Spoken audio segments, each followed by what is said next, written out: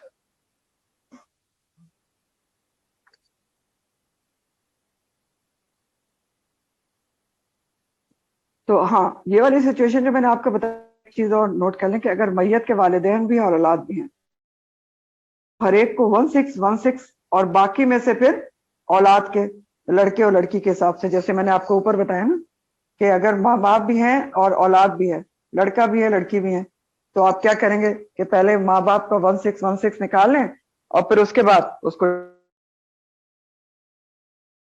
لڑکے اور لڑکیاں اس کے حساب سے ڈسٹریبیوشن ہوگی. تو یہ تو کس صورت میں ہے؟ اگر ماں باپ بھی ہیں اور اولاد بھی ہیں. اگلی سچویشن بتائی جا رہی ہے فَإِن لَمْ يَكُنْ لَهُ وَلَدٌ، اب اگر اس کے لیے اولاد نہ ہو، یعنی میت کی اولاد نہیں ہے، وہ وارثہ، اور وارث اس کے ہوئے ابواہ، اس کے والدین، صرف والدین اس کے وارث ہیں، اولاد ہے نہیں، تو اب کیا ہوگا؟ فَلِأُمِّهِ الثُّلُث، تو اس کی ماں کو تیسرا حصہ ملے گا. سلوسا کہتے ہیں 2/3 کو، سلوس کہتے ہیں 1/3 کو. 1/3 ملے گا، اور باقی جو 2/3 ہے وہ باپ کو مل جائے گا. تو یہ جو تقسیم ہے نا، یہ آپ یاد رکھیں کہ یہ اس صورت کی ہے کہ جب میت کی شادی نہیں ہوئی ہے، بیوی اور اس کی اولاد نہیں ہے. ٹھیک ہے نا، نہ بیوی ہے نہ اولاد ہے، ورنہ وہ پہلے طریقے سے تقسیم ہے. اب آیت پہ غور کریں، فَإِن لَمْ يَكُنْ لَهُ وَلَدٌ، اولاد اس کی ہے ہی نہیں، اور آپ ایڈ کر لیں کہ اس میں بیوی بھی نہیں ہے، تو ورثہ، اور وارث اس کے ابواہ، اس کے والدین ہیں. فَلِأُمِّهِ، تو اس کی ماں کو کتنا مل جائے گا؟ 1/3 مل جائے گا، ثلث ملے گا. اور باقی کس کو ملے گا؟ باپ کو، کیونکہ اس نے جو بہن بھائی ہیں ان کی پرورش کرنی ہے. ٹھیک ہے، تو یہ تقسیم اس صورت کی ہے جب میت کی شادی نہیں ہوئی ہے، نہ بیوی ہے نہ اولاد ہے، ورنہ پھر دوسرے طریقے سے تقسیم ہوگی جیسے آپ نے پہلے پڑھا. تو ہم نے دیکھا کہ اللہ تعالیٰ نے سب سے پہلے اولاد کا حصہ بتایا، پھر ضرورت یہی بنتی ہے، اور پھر بہن بھائیوں کا. ضرورت کے حساب سے یہی ترتیب بنتی ہے. بچے سب سے زیادہ مستحق ہوتے ہیں. اور یہ بھی یاد رکھیں کہ اولاد نہ ہونے کی صورت میں بیٹے کی اولاد، جو پوتا پوتی ہوتے ہیں، وہ بھی اولاد کے حکم میں شامل ہوتے ہیں. اس بات پر امت کے علماء کا اجماع ہے. اجماع کیا ہوتا ہے؟ یعنی سب امت کے جو علماء ہیں شروع سے آخر تک، وہ اس پر جمع ہیں. ٹھیک ہے، تو اگر اولاد نہیں ہوگی تو پوتا پوتی کی باری آ سکتی ہے. اچھا، اب ایک اور زبردست امپورٹنٹ بات اللہ تعالیٰ بتا رہے ہیں کہ تقسیم تو یہ ہے، ابھی تک کس کی تقسیم بتائی ہے؟ اولاد کی اور والدین کی. تو اللہ تعالیٰ نے کہا کہ یہ تقسیم ہوگی. اچھا ہاں، یہاں پر آپ نے پڑھا کہ ابواہ فلأمہ الثلث، تو اس کی ماں کو کتنا مل جائے گا؟ 1/3 مل جائے گا. اور باقی کس کو مل جائے گا؟ 2/3 جو ہے باپ کو مل جائے گا. پھر کیا ہے کہ اگر فَإِن كَانَ لَهُ إِخْوَةٌ، اس کے بہن بھائی بھی ہیں ماں باپ کے علاوہ، فَلِأُمِّهِ، تو اس کی ماں کو اب کتنا ملے گا؟ سدس، چھٹا حصہ ملے گا، اور باقی باپ کو مل جائے گا. ٹھیک، کیونکہ اولاد بہن بھائی بھی ہے نا، تو اس لیے ماں کا کم ہو جائے گا، اور باپ کو زیادہ اس لیے ملے گا کہ وہی بات ہے کہ اس نے ابھی بچوں کی پرورش کرنی ہے، بہن بھائیوں کی پرورش کرنی ہے. اور ایسے اس صبح جو آپ کو بتایا اس حساب سے بھی باپ کو زیادہ چلا جاتا ہے. یہ ساری باریکیاں ہیں اس کی. ٹھیک ہے، تو بہرحال آگے جو اللہ تعالیٰ بات بتا رہے ہیں وہ بہت امپورٹنٹ ہے کہ یہ ساری جو تقسیم ہے ابھی تک کس کی بتائی گئی ہے؟ ماں باپ کی اور اولاد کی. من بعد وصیت، وصیت پوری کرنے کے بعد، یوسی، جو وصیت کر جائے، بہا، جس کی، او دین، یا قرض کی ادائیگی کے بعد. دین کہتے ہیں قرض کو. یہ امپورٹنٹ ترین بات ہے کہ میت کا ترکہ پہلے تقسیم کرنے نہیں بیٹھ جائیں گے سب لوگ. سب سے پہلے اس میں سے کیا ہوتا ہے؟ سب سے پہلے تو اس کی کفن دفن کو دیکھا جاتا ہے، تجہیز و تکفین کو، کہ اس کا انتظام بھی میت کے پیسوں میں سے کیا جا سکتا ہے، نہیں بھی کیا جا سکتا اور کیا بھی جا سکتا ہے. اور مہمانداری میت کے پیسوں میں سے نہیں کی جائے گی، یہ ایک الگ چیز ہے، الا یہ کہ سارے ورثہ باہم مشورے سے اس پر راضی ہوں. صدقات بھی تقسیم نہیں کیے جا سکتے میت کے مال میں سے جب تک کہ اس کے یہ جو دو چیزیں ہیں نا، قرض کی ادائیگی اور وصیت پوری نہ کی جائے. اب دو چیزیں آئی ہیں یہاں پر، آپ دیکھ رہے ہیں وصیت کی بات پہلے کی گئی ہے اور قرض کی بات بعد میں آئی ہے، لیکن پریکٹیکلی جو اس بات پر بھی علماء امت کا اجماع ہے کہ قرض کو پہلے دیکھا جائے گا، قرض کو پہلے دیکھا جائے گا اور پھر وصیت پوری کی جائے گی. کیونکہ قرض کے بارے میں کیا ہے، بہت ساری حدیث ہے کہ نبی کریم صلی اللہ علیہ وسلم نے اس شخص کے، ان لوگوں کے جنازے نہیں پڑھائے جن کے اوپر قرض تھا. اور شہید کے بارے میں کیا آتا ہے کہ اگر اس کے اوپر کوئی، سارے اس کے گناہ معاف کر دی جاتے ہیں پہلی بوند زمین پر گرتے ہی خون کی، لیکن قرض معاف نہیں ہوتا. تو اس لیے علماء امت کا اجماع ہے کہ قرض پہلے ادا کرنا چاہیے، لیکن دونوں ایکولی امپورٹنٹ ہے.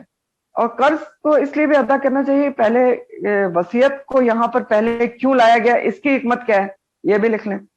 اب میں کہہ رہی ہوں کہ اجماع اس بات پر ہے کہ قرض پہلے ادا ہوگا.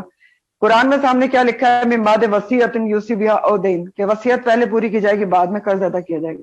تو حکمت اس کی یہ ہے کہ دیکھیں قرض کو تو لوگ پھر بھی اہمیت دے دیتے ہیں، اور قرض خواہ تو خود بھی مانگ لیتے ہیں نا، ایون ڈیتھ کے فوراً بعد بھی مانگ لیتے ہیں کہ انہوں نے ہم سے اتنا اتنا قرض لیا ہوا تھا. اور لوگ اہمیت بھی دیتے ہیں کہ اس کے اوپر قرض ہے اور بڑا مشکل چیز ہے. وصیت کو نگلیکٹ کر دیا جاتا ہے، کہتے ہیں اچھا کہ ہم پتہ نہیں وصیت کی بھی تھی یا نہیں کی تھی. تو اس لیے قرآن اس حکمت کے تحت اس کو پہلے لایا ہے. لیکن بہرحال دونوں ایکولی امپورٹنٹ ہے اور دونوں کو پورا کرنا کنزیکٹو، چاہے قرض آپ پہلے دیں وصیت پوری کریں، لیکن دونوں کو پورا کرنا ہے وراثت کی تقسیم سے پہلے پہلے. اب یہ جو قرض ہے میں نے آپ کو پہلے بھی بتایا کہ اس میں ہر چیز آ جاتی ہے، جو بھی وہ سب قرض میں ہوتی ہے، مہر کی ادائیگی، زکوٰۃ اور قصاص یا دیت وغیرہ، حج اس کے ذمے، زکوٰۃ اس کے ذمے، روزوں کا فدیہ. کوئی کام کروا رہا تھا فار ایگزامپل گھر بنوا رہا تھا، تو اب اس کے مزدوروں کے پیسے اور کانٹریکٹر وغیرہ کے پیسے یہ سب کس میں سے دیے جائیں گے، اسی اس کے پیسے میں سے دیے جائیں گے. اس کے بعد ترکہ تقسیم ہوگی، ٹھیک ہے.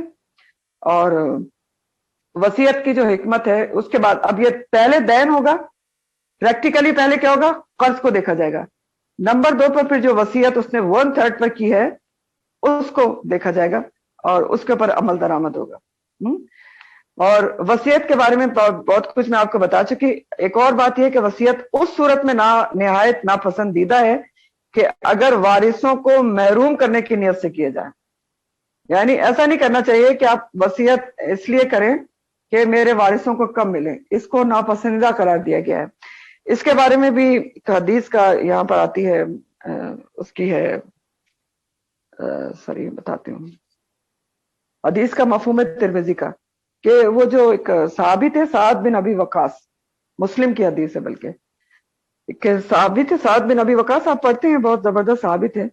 تو جب وہ بہت بیمار ہوئے تو نبی کریم صلی اللہ علیہ وسلم ان کی تیمارداری کے لیے گئے.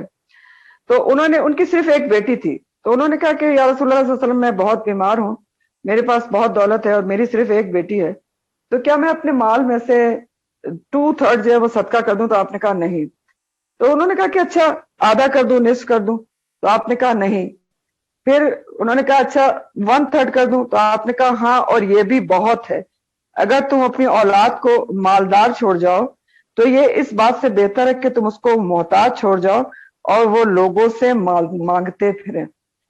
تو 1/3 سے زیادہ یہ حکمت ہے وصیت کی، کہ 1/3 سے زیادہ اس لیے نہیں رکھی گئی کہ دیکھیں جو آپ کے وارث ہیں وہ بھی تو حقدار ہیں. یہ تو نہیں کہ آپ ساری وصیت کسی کے اوپر کر جاتے، اس لیے اللہ تعالیٰ نے کنڈیشن لگا دی ہے، اور وارث ہیں وہ مانگتے پھر رہے ہیں، تو یہ بھی بری بات ہے. یہ ساری چیزیں ہیں. پھر ایک بات اس میں یہ یاد رکھیں کہ اگر یہ سب چیزیں کی گئی نا ترکہ تقسیم کرنے سے پہلے، کہ آپ نے کفن دفن اس میں سے دیکھا، قرض کی ادائیگی کی، پھر وصیت پوری کی، اب کیا ہوا، اس میں سارا مال تو ختم ہو گیا، وارثوں کے لیے کچھ نہیں بچا تو نہ بچے، ٹھیک ہے، پھر کچھ نہیں ملے گا وارثوں کو.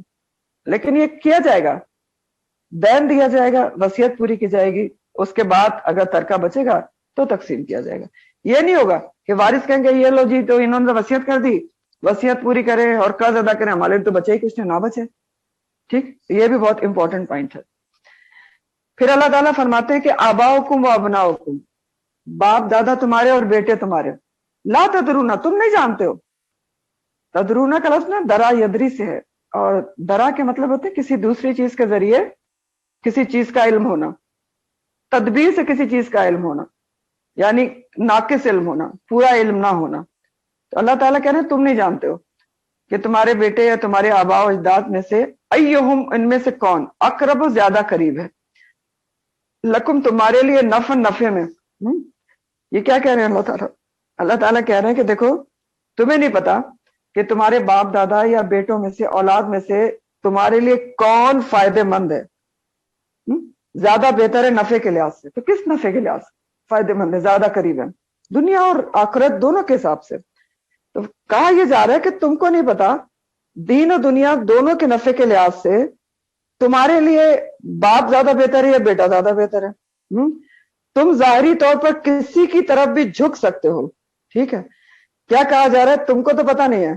اب تم بیٹے کے پیار میں آ کے, یا بیٹے نے خدمت زیادہ کے لیے تم اس کی طرف جھک گئے, اور تم اپنی طرف سے اگر تمہارے پر چھوڑ دی جاتی میراث تم اس کے لیے زیادہ لکھ گئے. باپ کو تم تھوڑی بہت ناراضگی تھی, ڈانٹتے ڈپٹتے بہت ہیں, ان کو محروم کر دیا تم نے. تو تم نہیں جانتے کون تمہارے لیے زیادہ فائدے مند ہے دنیا اور آخرت کے لحاظ سے, اس لیے تقسیم تمہاری مرضی سے نہیں رکھی گئی ہے. یہ فرما رہے ہیں اللہ تعالیٰ, سمجھ گئے؟ تم کو تو نہیں پتا, تم ظاہری طور پر کسی کی طرف بھی جھک سکتے ہو, اور جس کو تم محروم کرنا چاہتے ہو سکتا ہے تمہارے لیے زیادہ فائدے مند ہو دنیاوی لحاظ سے یا آخرت کے لحاظ سے. تمہیں تو نہیں پتا نا دلوں کے حال کہ تمہارے مرنے کے بعد کون زیادہ فائدے مند ہے. تو اس لیے تقسیم وراثت جو ہے تمہاری پسند ناپسند کے لحاظ سے نہیں ہوگی, بلکہ کیا ہے یہ جو تقسیم رکھی گئی ہے اللہ تعالیٰ نے, فریضۃ من اللہ, یہ فریضہ ہے اللہ کی طرف سے. جیسے اللہ تعالیٰ نے تقسیم رکھی ہے وہ طے شدہ ہے اس کی طرف سے. اللہ تعالیٰ نے یہ فریضہ اپنے ذمے لیا ہوا ہے, فریضۃ من اللہ, کیونکہ تم تو پھر کچھ بھی کر سکتے تھے, کسی کی طرف بھی جھک کے کچھ بھی کر سکتے تھے, کوئی بھی غلطی. تو فریضۃ من اللہ ہی رکھ دیا گیا ہے تاکہ میت کا سرمایہ انصاف کے ساتھ وارثوں کو پہنچ جائے. اور یہ اللہ کی تقسیم ہے. اللہ تعالیٰ کہہ رہے ہیں فریضۃ من اللہ, تو ہم نے ماننا ہے. اور وجہ بھی بتائی جا رہی ہے کیونکہ ان اللہ کان علیما حکیما, کیونکہ بے شک اللہ تعالیٰ جو ہے وہ علیم بھی ہے اور حکیم بھی ہے. علیم ہے, علیم کیسے ہوتا ہے, یعنی خوب جاننے والا ہے, اس کو اس کا علم کامل ہے, تو اس نے اپنے کامل علم کی بنیاد پر قوانین وراثت رکھے ہیں, تو اس کو مانو. اور حکیم ہے کہ اس کا ہر حکم حکمت پر مبنی ہے, اس کے تمام احکامات حکمت پر مبنی ہے. تو ہماری عقل ناقص ہے, اور ہماری سوچ اور عقل بھی جو ہماری علم ہے وہ بھی ناقص ہے. تو اس لیے اس نے, اس علیم اور حکیم نے اپنے علم اور حکمت کے مطابق یہ احکامات رکھے ہیں, اور اس کو ہم نے مانا ہے. ٹھیک ہے, تو یاد رکھو اب آگے جو ہے وہ زوجین کے حصے بتائے جا رہے ہیں. زوجین کے, وَلَكُمْ, اور تمہارے لیے یعنی شوہر کے لیے, نصف, آدھا ہے, ما ترکا ازواجکم, جو تمہاری بیویوں نے چھوڑا. آدھا کس صورت میں ہے جو بیویوں نے چھوڑا؟ ان لم یکن لہن ولد, اگر کوئی اولاد نہیں تھی بیوی کی. اگر شوہر اور بیوی کے حصے بیان ہو رہے ہیں, پہلی کنڈیشن کیا ہے, پہلے شوہر کا حصہ بتایا جا رہا ہے, اگر بیوی فوت ہو جائے تو آدھا ترکہ شوہر کو ملے گا, لیکن اس صورت میں آدھا ملے گا جب اولاد نہ ہو, بیوی کی اولاد نہ ہو. اب بیوی کی اولاد نہ ہو سے مطلب کیا ہے, کیونکہ اس کی اولاد کسی پہلے شوہر سے بھی ہو سکتی ہے. اگر پہلے شوہر سے بھی اس کی کوئی اولاد تھی تو پھر آدھا نہیں ملے گا, پھر اس اولاد کو بھی دینا پڑے گا. تو کنڈیشن کیا ہے, اگر بیوی کی کوئی اولاد نہیں تھی اس شوہر سے یا کسی بھی شوہر سے, تو اب موجودہ شوہر کو کتنا ملے گا؟ آدھا مل جائے گا. ٹھیک ہے, آدھا مل جائے گا. باقی کدھر چلا جائے گا؟ بیوی کے والدین اور ان کے بچوں اور بہن بھائیوں کو چلا جائے گا. دوسری سچویشن ہے فَإِنْ كَانَ لَهُنَّ وَلَدٌ, پھر اگر کیا ہے, اگر بیوی کے اولاد بھی ہے, اولاد بھی ہے تو شوہر کو کتنا حصہ ملے گا؟ اگر اولاد نہیں تھی تو آدھا مل گیا. ٹھیک ہے, اب باقی آدھا میں نے آپ کو بتا دیا کہ وہ بیوی کے والدین اور بہن بھائیوں کو چلا جائے گا. اب اگر بیوی کی اولاد بھی ہے تو شوہر کو کتنا ملے گا؟ فَإِنْ كَانَ لَهُنَّ وَلَدٌ فَلَكُمُ الرُّبُعُ مِمَّا تَرَكْنَا، تو پھر اب شوہر کو کتنا ملے گا؟ ربع ملے گا، چوتھائی ملے گا، اگر اولاد بھی ہے، کیونکہ اولاد کو بھی جائے گا نا، بیوی کی طرف سے بھی تو جائے گا نا، ماں کی طرف سے، تو شوہر کو چوتھا ملے گا بیوی کے ترکے میں سے اگر اولاد بھی موجود ہے، اور بیوی کی اور باقی اولاد کو ملے گا۔ اور یہاں بھی یہ کنڈیشن ہے، بیوی کی وراثت تقسیم ہو رہی ہے من بعد وصیت یوصین بہا، من بعد وصیت یوصین بہا او دین، وصیت پوری کرنے کے بعد جو وہ عورتیں کر جائیں، یوسینا میں نون نسوہ ہے، اور قرض ادا کرنے کے بعد۔ تو سب سے پہلے تو یہاں پر یہ پتا چلا ہے کہ جو عورت ہے اس کا بھی اپنے مال پر پورا پورا اختیار ہوتا ہے، اور وہ 1/3 کی وصیت بھی کر سکتی ہے، تو کرنا چاہیے عورتوں کو، ہمیں بھی کرنا چاہیے نا۔ دیکھیں نا، یوسینا بیاہ کا والا لفظ آیا نا، وصیت پوری کی جائے گی، جو عورتیں وصیت کر گئی اور قرضہ اتارا جائے گا، سیم کنڈیشن ہے، تو عورتیں بھی 1/3 پہ وصیت کر سکتی ہیں کسی نیکی کے کام کی، کسی اچھے کام کی، انہوں نے اپنی آخرت نہیں بنانی، تو کرنا چاہیے، ضرور کرنا چاہیے کوئی اچھے کام کی جو ہمارے لیے جاریہ بنے۔ تو یہاں پر بھی وہی کلیہ اپلائی ہوگا کہ قرض کی ادائیگی پہلے ہوگی، اور میں نے آپ کو بتایا کہ قرآن میں وصیت کا لفظ اس حکمت کے تحت آئے کہ اس کو ادا کرنے میں کوئی رکاوٹ جو ہے نہ ڈالی جائے، کیونکہ وارث بددیانتی نہ کریں، وصیت کو اہمیت نہ دیں، اور قرض تو بتایا نا کہ قرض کو اہمیت دی جاتی ہے، اور قرض خواہ خود بھی مانگ لیتے ہیں۔ تو بہرحال عملی طور پر پریکٹیکلی عورت کے مرنے کے بعد بھی سب سے پہلے اس کی جو ایسٹس ہیں اس میں سے قرض کی ادائیگی ہوگی، اور وہ قرض میں پھر ساری چیزیں آ جاتی ہیں جو آپ کو میں نے پہلے بتائیں۔ پھر اگر اس نے 1/3 پہ کوئی وصیت کی ہے تو اس کو پورا کیا جائے گا، اور پھر ترکہ تقسیم ہوگا۔ تو یہ تو کیا تھی، بیوی کی وفات ہوئی ہے اور شوہر کا ترکہ تھا، ٹھیک۔ اس کے بعد کیا ہے، وَلَهُنَّ، اور عورتوں کے لیے یعنی بیویوں کے لیے، اور ربع چوتھا حصہ ہے، 1/4 مما ترکتم، جو چھوڑا تم نے یعنی شوہروں نے۔ چوتھا حصہ بیوی کو کس صورت میں ملے گا شوہروں کا؟ ان لم یکن لکم ولدن، اگر نہیں ہے تمہارے لیے کوئی اولاد، ٹھیک۔ اب کیا ہے، بیوی کے حصے کا بیان ہے کہ شوہر فوت ہوا ہے، تو اب کیا ہے، ان کی کوئی اولاد نہیں تھی، شوہر کی کوئی اولاد نہیں تھی۔ اب یہاں پر بھی یہ ہو سکتا ہے کہ شوہر کی پہلی بیوی سے بھی اولاد ہو سکتی ہے، لیکن کسی بھی بیوی سے اس کی کوئی اولاد نہیں ہے، ٹھیک ہے، اور شوہر فوت ہو گیا ہے، تو بیوی کو کتنا ملے گا؟ شوہر کے ترکے میں سے ربع ملے گا، چوتھا حصہ ملے گا، ٹھیک ہے۔ کیونکہ اگر اولاد ہو تو پھر شوہر کے، اگر اولاد نہ ہو تو پھر شوہر کے والدین کا بھی حق ہوتا ہے، تو بیوی کو چوتھا ملے گا، اور باقی پھر والدین اس میں آئیں گے، اور حواشی بھی آ جاتے ہیں۔ پھر اسی طرح اگلی سچویشن ہے کہ فَإِنْ كَانَ لَكُمْ وَلَدٌ، پھر اگر کیا ہے، جو شوہر فوت ہوا ہے اور اس کی اولاد بھی تھی۔ آپ لوگ اگر مائک آن کر دیتے ہیں سارا میرا ڈسٹریکشن ہو جاتا ہے، کائنڈلی پلیز مائکس کا خیال رکھیں، یہ آسان باتیں نہیں ہیں جو میں آپ کو بتا رہی ہوں، ٹھیک ہے۔ بیوی کا حصہ ہم پڑھ رہے تھے، بیوی کے حصے کا بیان تھا، سوری شوہر کے حصے کا، بیوی کا تو پہلے آپ کو بتا دیا۔ شوہر فوت ہوا ہے، اب کیا ہے، تو ان کی کوئی اولاد نہیں ہے، تو وَلَهُنَّ، تو بیویوں کو کتنا ملے گا؟ مما ترکتم وَإِن لَمْ يَكُنْ لَهُمْ وَلَدٌ، تو ان کو ربع ملے گا، وَلَهُنَّ ربع مما ترکتم ان لم یکن لکم ولد، اگر شوہر کی کوئی اولاد نہیں ہے تو شوہر کے ترکے میں سے چوتھائی حصہ بیوی کو مل جائے گا، کیونکہ اگر اولاد نہیں ہوتی تو پھر شوہر کے والدین کا بھی حق ہے، اور پھر اور بھی رشتہ داروں کا حق آ جاتا ہے، ٹھیک ہے۔ تو اگر اولاد نہیں ہے تو شوہر کی کوئی بھی، تو بیوی کو کتنا مل جائے گا؟ چوتھا حصہ، وَلَهُنَّ الرُّبُعُ مِمَّا تَرَكْتُمْ إِن لَّمْ يَكُن لَّكُمْ وَلَدٌ۔ پھر کیا ہے، فَإِن كَانَ لَكُمْ وَلَدٌ، لیکن اب کیا ہے کہ تمہارے لیے یعنی شوہر کے اولاد بھی ہے، تو اب بیوی کو کتنا ملے گا؟ فَلَهُنَّ الثُّمُنُ مِمَّا تَرَكْتُمْ، تو اب بیوی کو 8واں حصہ ملے گا، کیونکہ اولاد بھی ہے نا، تو اولاد کو بھی حصہ ملے گا، جو شخص مرا اس میں سے، تو اب بیوی کا 8واں حصہ ہو جائے گا، اگر اولاد نہیں تو چوتھا ملے گا، اگر اولاد ہے تو 8واں ملے گا، ٹھیک ہے، کیونکہ اولاد کو بھی جائے گا۔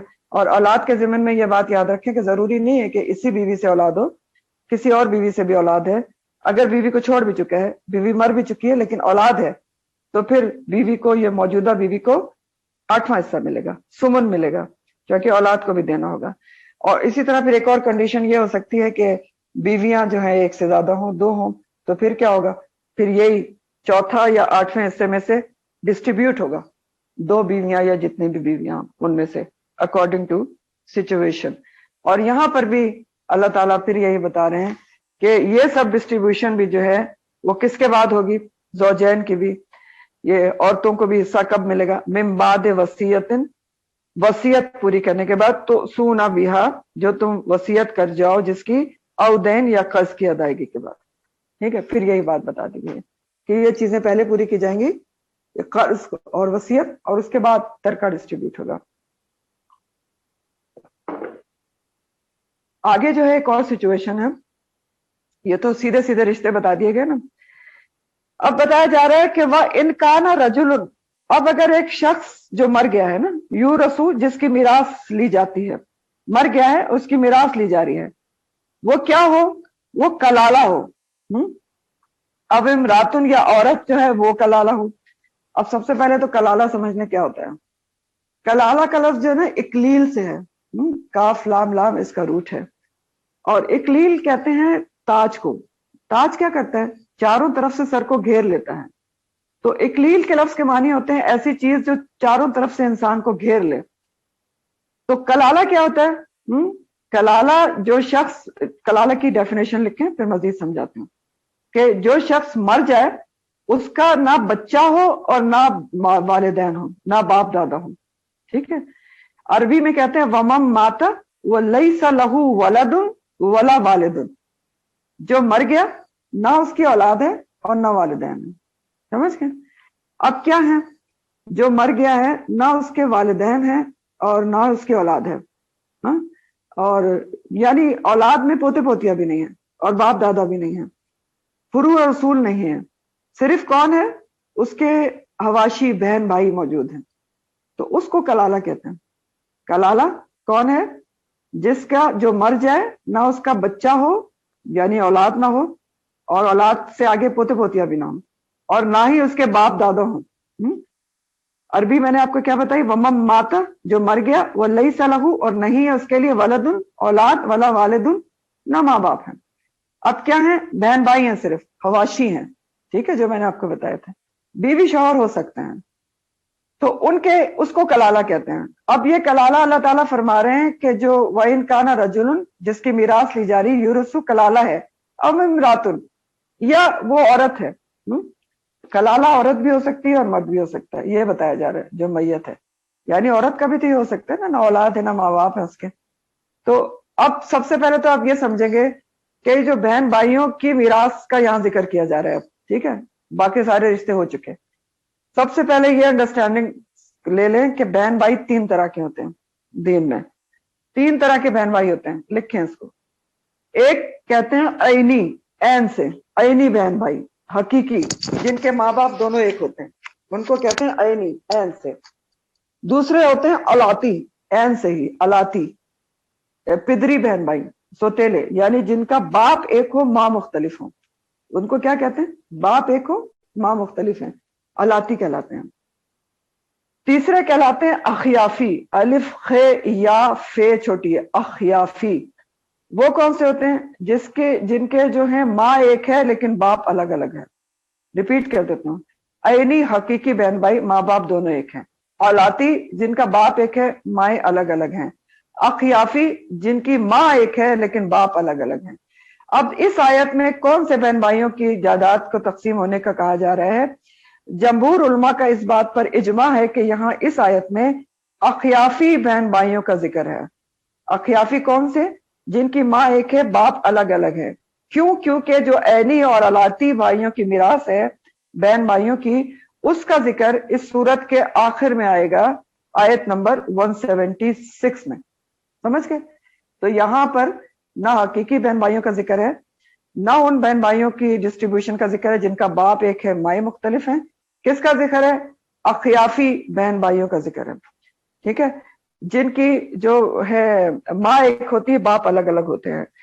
اخیافی جو بہن بھائی ہوتے ہیں یعنی ماں ذات, ان کے احکامات وراثت الگ ہوتے ہیں. کیونکہ یہ صرف ماں کی وجہ سے وراثت میں حصے دار ہوتے ہیں. ٹھیک ہے، ان کے جو احکامات ہیں نا خیافی بہن بھائیوں کے، جو صرف ماں کی وجہ سے حصے دار بن رہے ہیں، ان کے احکامات حقیقی بہن بھائی عینی اور علاتی سے الگ ہوتے ہیں، اور اس کا یہاں پر بیان ہے. ٹھیک ہے، یہ صرف ماں کی وجہ سے وارث ہوتے ہیں. اس ڈسٹریبیوشن میں مرد اور عورت کا حصہ برابر ہوتا ہے، اور یہ اخیافی بہن بھائی صرف اس صورت میں وارث ہوتے ہیں جب میت کلالہ ہوگی، یعنی نہ اس کی اولاد ہے، نہ اس کے والدین ہیں، نہ پوتے پوتیاں ہیں. اور جتنے بھی بہن بھائی ہوں اس میں کلالہ کی جو ایک سلوس ہے نا، ایک جو 1/3 ہے، اسی میں سے سب کو دیا جائے گا. اب آیت کو دیکھیں، آپ پھر آگے چلتے ہیں. پہلے آیت کو دیکھ لیں، بس تھوڑا سا رہ گیا. کلالہ امید ہے آپ کو سمجھ میں آئے گا. ان کانا رجل یورث کلالتن، اگر وہ شخص جس کی میراث لی جا رہی ہے کلالہ ہے، اب امراتن یا عورت کلالہ ہے، وَلَهُ اور اس کے لیے اخن ایک بھائی ہے، اور اختن یا ایک بہن ہے. ہاں کلالہ ہے، والدین تو ہیں نہیں، اولاد بھی نہیں ہے، لیکن اب کیا ہے، ایک بھائی ہے یا ایک بہن ہے. سمجھ لیں کہ میت کلالہ ہے، سمجھ آ گئی نا، مرد ہے یا عورت ہے. تو اب اس کے وہ تو ہے ہی نہیں، ماں باپ بھی نہیں ہے اور اولاد بھی نہیں ہے. بہن بھائی ہیں. کون سے بہن بھائی؟ اخیافی بہن بھائی ہیں، اور اس کا ان کا ترکہ تقسیم ہو رہا ہے. تو اب اگر کلالہ میت کا ایک بھائی یا ایک بہن ہے تو ہر ایک کو کتنا ملے گا؟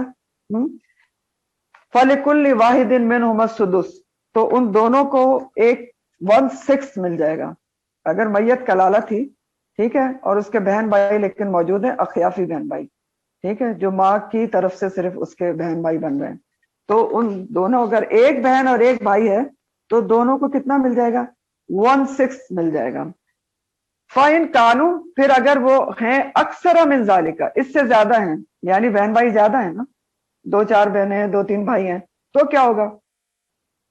فہم، تو وہ شرکا ہو جائیں گے، پھر ثلثی ایک تہائی میں.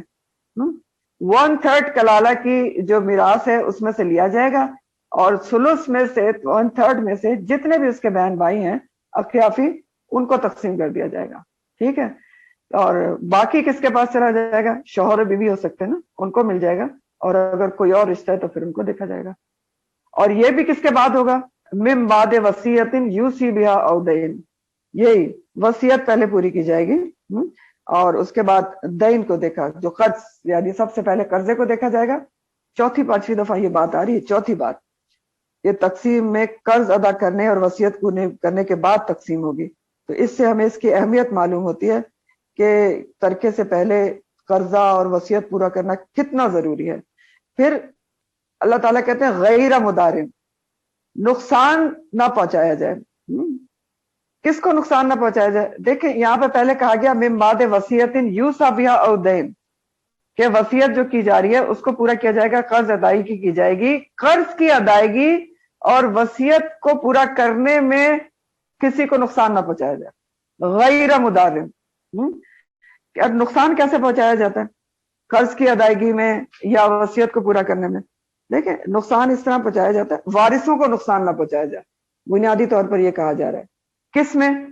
قرض کی ادائیگی کے سلسلے میں یا وصیت پوری کرنے کے سلسلے میں غیر مدارن، ضرر پہنچانے والا نہ ہو، یعنی جس کی وصیت جو کر کے گیا ہے یا جس کی میراث تقسیم کی جا رہی ہے وہ دین کے سلسلے میں یا وصیت کے سلسلے میں غیر مدارن ہو، اس نے وارثوں کو نقصان نہ پہنچایا ہو وصیت کے ذریعے یا دین کے ذریعے. اب نقصان کیسے پہنچایا جا سکتا ہے؟ دیکھیں دین کے ذریعے نقصان ایسے پہنچایا جا سکتا ہے تو بیکار وہ لکھ جائے مرنے والا اپنے وصیت میں کہ جی فلانے فلانے دوست کا میرے اوپر اتنا قرضہ ہے، صرف اپنے دوست کو بینیفٹ کرنے کے لیے. تو یہ کیا ہے؟ اس نے وارث کو نقصان پہنچا دیا نا. تو اس سے منع کیا جا رہا ہے کہ جھوٹ نہ بولا جائے. یا پھر وہی بات ہے کہ اس طرح نقصان پہنچایا جا سکتا ہے کہ حصے جو ہیں وہ وصیت کے ذریعے گٹا بڑھا دیا جائیں. تو بنیادی طور پر وارثوں کو نقصان نہ پہنچایا جائے کہا جا رہا ہے اس میں، دین کے ذریعے بھی اور وصیت کے ذریعے بھی، کہ جھوٹا دین کر دیا جائے یا جھوٹی وصیت، غلط وصیت کر دیا جائے. وصیت من اللہ، اللہ کی طرف سے یہ تاکیدی حکم کیا جا رہا ہے. اچھا اب ایک بات اور غور طلب ہے، یہ ایک الگ سے جو بات آئی نا غیر مدارن، یہ کلالہ کے بعد آئی ہے، دیکھیں کہ نقصان نہ دیا جائے. کیوں؟ کیونکہ دیکھیں نقصان جب ڈسٹریبیوشن کی باری آتی ہے نا اپنے ماں باپ کو یا بچوں کو، تو اس سلسلے میں انسان جو ہے وہ اتنا دل کی تنگی اس کے اندر نہیں آتی، وہ ان کو دے دیتا ہے کھلے دل کے ساتھ. لیکن جو بہن بھائیوں کی جب باری آتی ہے نا تو دل میں تنگی آتی ہے، تنگی آتی ہے نا. اور کئی دفعہ کیا ہوتا ہے بہن بھائیوں کے ساتھ آپ کے تعلقات کشیدہ بھی ہوتے ہیں. تو پھر کیا ہوتا ہے، پھر یہ بات چیز ہو سکتی ہے کہ مدار جو ضرر پہنچایا جا سکتا ہے، کہ کچھ ایسی چیز لکھ جاؤ کہ بہن بھائیوں کو ملے ہی نہیں. ٹھیک ہے، تو کوئی سی دوست کے نام لکھ جاؤ کہ میرا اتنا قرض ہے اور فلانا ڈمکانا ہے. تو اس لیے خاص طور پر کلالہ کے بعد یہ بات آئی ہے. اللہ تعالیٰ کہتے ہیں وصیتم من اللہ، اللہ کی طرف سے یہ سارے احکامات جو ہیں وہ تاکیدی حکم ہے، اور یہ سارے احکامات جو ہیں واللہ علیم حکیم، اس علیم اور حکیم کے سارے علم کے پر مبنی ہے، جو نیتوں کے حال بھی جانتا ہے اور دلوں کے حال بھی جانتا ہے. کون کیسی تقسیم کر رہا ہے، تقسیم کرنا بھی چاہتا ہے کہ نہیں کرنا چاہتا، کرنا چاہتا ہے تو کس نیک نیتی سے کرنا چاہتا ہے، یہ ساری چیزیں وہ علیم ہے تو جانتا ہے. اور حلیم حلم والا ہے کہ فوراً غلطی کرنے پر پکڑتا بھی نہیں ہے. اگر غلطی ہو گئی ہے ابھی تک میراث کی طرف توجہ نہیں دیا ہے تو بت اللہ کرے آدمی، اب ڈسٹریبیوشن کر لے. حلیم ہے نا، حلم والا ہے، اب اپنی کریکشن کر لے. تو دیکھیں کتنے امپورٹنٹ ترین یہ سارے احکامات ہیں. یہیں تک آپ کا تفسیر تھی، لیکن آخری بات میں یہ کہنا چاہوں گی کہ ہم میں سے بہت سے لوگ کہتے ہیں کہ دیکھو بڑی مشکل ہو گئی، ہم نے پڑھ لیا اب تو پتہ چل گیا اب تو کرنا پڑے گا. مجھے بتائیں یہ کیسے پتا چلا ہے لوگوں کو کہ اگر احکامات پہ اللہ تعالیٰ کے وہ نہیں پتا کریں گے، ان کو پتہ نہیں چلیں گے تو ان سے پوچھ گچھ نہیں ہوگی؟ یہ کیسے پتا چلا؟ اب پتہ ہے کہ جو متفق علیہ حدیث میں سے ہے کہ انسان کے قدم، ہر انسان کے قدم روز محشر کے جو میدان ہوگا نا محشر کا، اس سے ہل ہی نہیں سکتے جب تک وہ 4 سوالوں کا جواب نہیں دے گا. اس میں سے ایک سوال تو یہی ہے کہ اس نے مال کہاں سے کمایا اور کیسے خرچ کیا، علم. پھر دوسرا سوال امپورٹنٹ ترین یہ ہے کہ العلم، قرآن و سنت کا علم، اس نے کتنا حاصل کیا اور کتنا اس پر عمل کیا. تو کیا اللہ تعالیٰ وہاں کسی کا یہ ایکسکیوز ایکسیپٹ کر لیں گے کہ جی اللہ تعالیٰ ہمیں تو علم ہی نہیں تھا؟ کیوں نہیں علم تھا؟ ہاں، نبی کریم صلی اللہ علیہ وسلم کی بخاری کی حدیث کہتی ہے کہ طلب العلم فریضۃ علی کل مسلم، فرض ہے یہ العلم علم کا. تو یہ بھی ابھی میں نے آپ کو اتنی حدیث بتائیں کہ اس کا منیمم اتنا پتہ ہونا کہ وراثت تقسیم ہونی ہے، امیڈیٹلی ہونی ہے، اللہ کے حکم کے مطابق ہونی ہے، سب کے لیے انتہائی ضروری ہے. تو لوگ کہتے ہیں کہ جی پتہ ہی نہیں ہے، پتہ چل گیا تو پھنس گئے. پھنس نہیں گئے، نکل گئے آپ. اگر آپ کو پتہ چل گیا ہے عمل کریں، خود عمل کریں سب سے پہلے. اگر وراثت کی ڈسٹریبیوشن نیگلیکٹڈ ہے، کیونکہ میں نے آپ کو بتایا کہ صرف میں نے نہیں، ہم نے پڑھا تو ہم نے اپنے سارے فرینڈ کے گروپ نے اپنا پورے اپنے ہسبینڈ سے کروا دیا کہ جس کا اپنے حصے میں سے ورثے دلوا دیا، جس کے ہیں اپنی بہنوں کو دے. تو یہ کرنے کی باتیں ہوتی ہیں، کیونکہ آگے آپ پڑھیں گے اگلی دفعہ انشاءاللہ تعالیٰ کہ اللہ تعالیٰ کتنی سخت باتیں اس پہ کریں گے کہ تل کا حدود اللہ، جو اطاعت کرے گا وہ جنت میں جائے گا، جو نہیں کرے گا اس کے لیے کیا ہے، یدخل النار خالدن فیہا، یہ سب انشاءاللہ. تو آخر دعوانا الحمدللہ رب العالمین. اللہ ہمیں عمل کی توفیق دے. سبحانک اللہم وبحمدک نشہد ان لا الہ الا انت نستغفرک ونتوب الیک. سبحان ربک رب العزۃ عما یصفون وسلام علی المرسلین والحمد للہ رب العالمین. ربنا تقبل منا انک انت السمیع العلیم وتب علینا انک انت التواب الرحیم. آمین یا رب العالمین. السلام علیکم ورحمۃ اللہ وبرکاتہ. جی کسی کا کوئی کوشچن ہو تو آپ